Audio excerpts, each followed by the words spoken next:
Before we start this review, I have an exciting announcement to make. I've decided to move away from full-length car reviews. Instead, I will be focusing on short comparison reviews in the format of TikTok and YouTube Shorts. The channel will still be active, it's only the format that has changed. So, without further ado, here is one of my last full-length videos.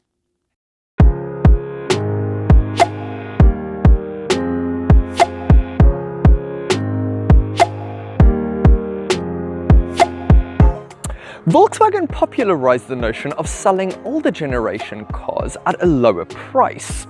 Has Toyota perfected the concept with the Quest?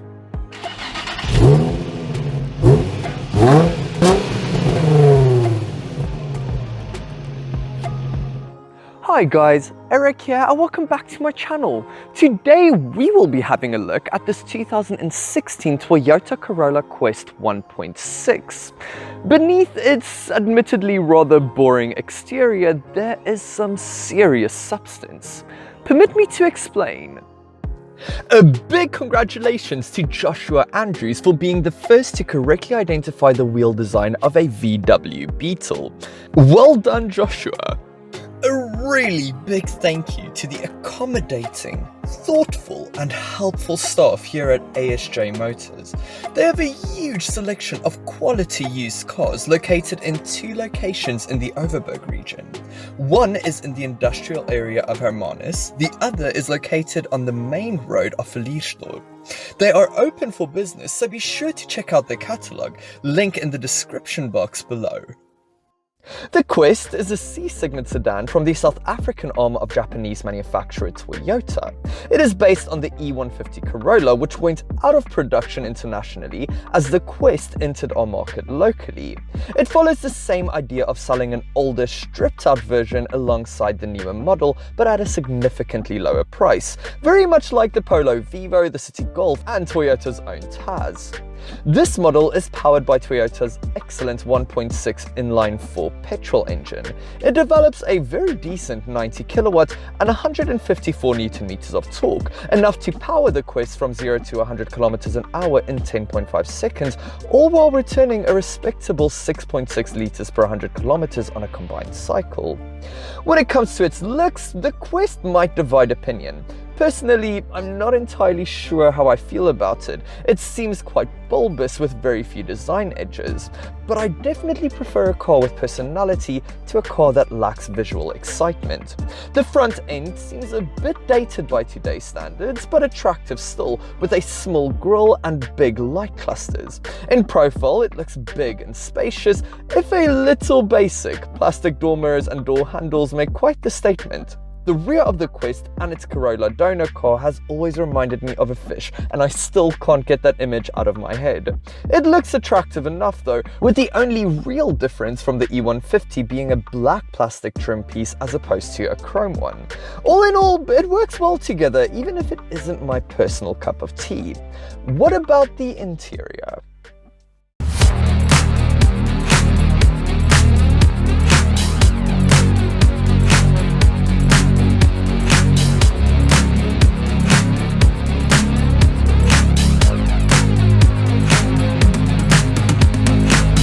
Step inside the Quest and you're greeted with a very uncluttered and clean cabin. The design is simplistic and pleasing to the eye, with the majority of the trim pieces being placed at the same height, giving it quite a satisfying look. Build quality is very good. The center console feels a bit loose, but there are much more expensive cars that are worse for wear. Fit and finish is good too, especially on the dashboard. The trim pieces align very well and the panel gaps are small. There are some misaligned trim on the door panel, but it is by no means unacceptable. Use of materials is good considering the price point. There is surprisingly soft touch plastics found on top of the dash, and while the remaining plastics are quite hard and scratchy, it feels of good quality. The color scheme is quite dreary though. The silver trim helps to break it up, but it is mostly 50 shades of dark grey in here. Let's take a closer look at the Quest's cabin, starting with the door panel. Well, I think it's quite interesting. There are a lot of odd protrusions and rounded edges found throughout the panel. The door pockets are of a decent size and the doors feel quite solid to the touch. That being said, the door's armrest is unpadded, unpainted black plastic, the switchgear feels cheap, and the door handle is not aging well. In fact, this is a prime example of why a metal door handle works so much better. The doors carry a decent amount of weight to them, but the noise they make when you close them are of the hollow and tinny variety.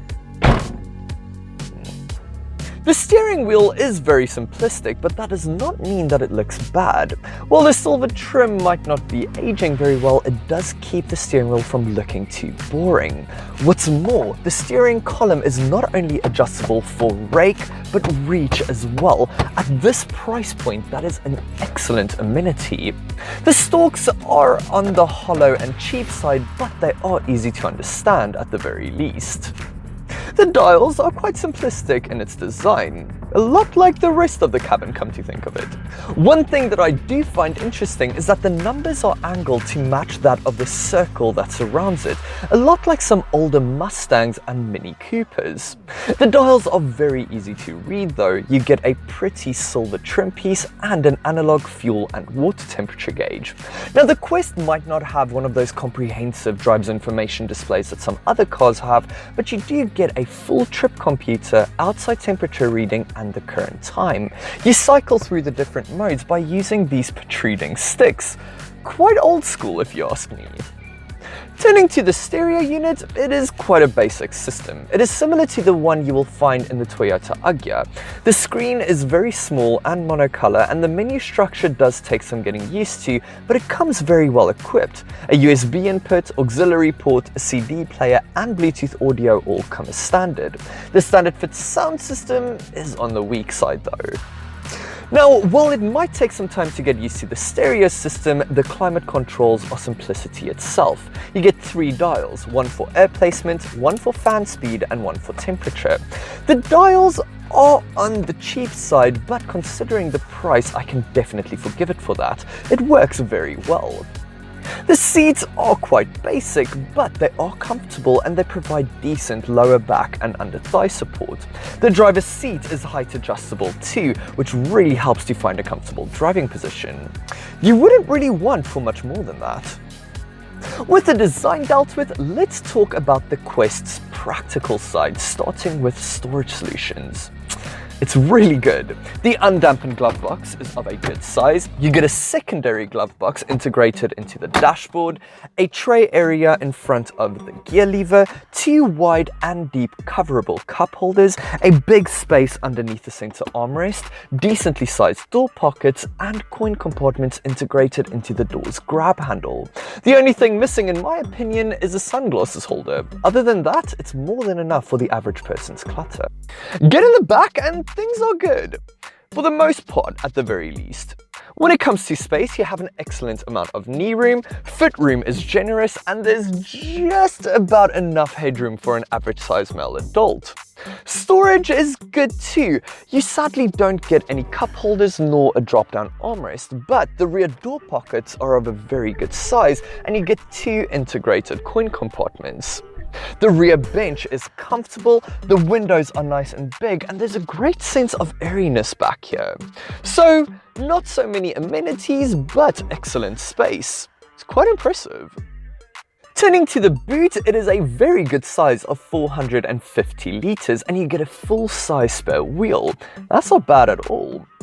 This is where the good points end sadly, because you don't get a 12-volt socket, you don't get any tethering hooks, nor do you get any grocery hooks.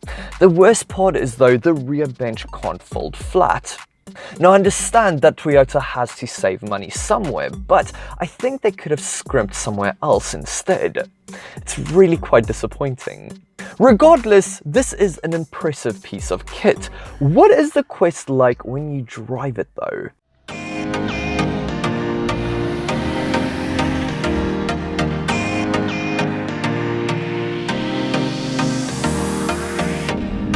Starting with driving around town, the Quest performs quite well. In a old school type of way.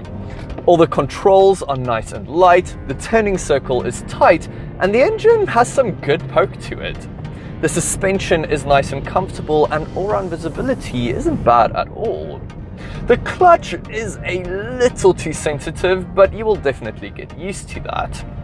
Sadly, but understandably, you don't get a reversing camera or rear park distance control as standard, which means you will predominantly be relying on your mirrors when doing parallel parking. If you are anything like me, let me just say, good luck with that. Out on the twisties though, and the Quest feels a little out of its depth. It always feels safe and stable, but the steering is numb and there's a surprising amount of body roll, probably due to the comfortable suspension setup. It isn't that much fun to drive, but to expect anything more from it would be a mistake. Out on the open road, and considering the price, the Quest really impresses. Road noise and tire roar could be better insulated, but the seats are comfortable, the suspension is supple and settled, and because of the 6-speed gearbox, the engine noise is barely noticeable at speed. That being said, overtaking will require some forward planning and a dropped cog or two. Regardless, I think this is an excellent showing from Toyota. Reliability is strong with almost all Toyotas, and the Quest is no different. Considering it is based on the E150 Corolla, Toyota South Africa had time to iron out any reliability hiccups. That being said, make sure to get one with a full service history and one that has been well taken care of. Look after it and it should look after you. For more information on buying used cars, click on the link above for a comprehensive used car buying guide. When it comes to the Quest's rivals, you will be hard-pressed to find another car that represents this amount of value. Something similar would be the Polo Vivo design. It has that premium VW badge and excellent resale value, but it is less practical than the Quest, and its looks are rather boring. If you want more space, there is the Geely M Grand EC7. It is packed full of features and it is way cheaper on the second-hand market, but reliability and dealer network will be a concern to many prospective buyers. Because the Quest has such good resale value, you will be sure to find something really interesting for the same price as the Quest second-hand. Be sure to do your homework. There are some real bargains on the second-hand market. For more used car advice, click on the top right-hand corner for a comprehensive used car buying guide. I am very happy to report that the Quest is an excellent offering from Toyota. It offers all the amenities you will immediately need, it offers great practicality and some neat touches at a very digestible price. It isn't perfect, but if you are buying one, I think you will be more than happy with your purchase. Well done, Toyota! Thank you so much for watching another one of my reviews. If you enjoyed this review, please remember to give it a thumbs up. It makes such a big difference to my channel. If you haven't already, remember to subscribe and you will get notified of upcoming reviews. I have many lined up for you guys, so stay tuned. If you own a Toyota Corolla Quest and you would like to share your experiences, please use the comment section below. I would love to hear your story. I hope you guys have a fantastic day. Until next time, bye.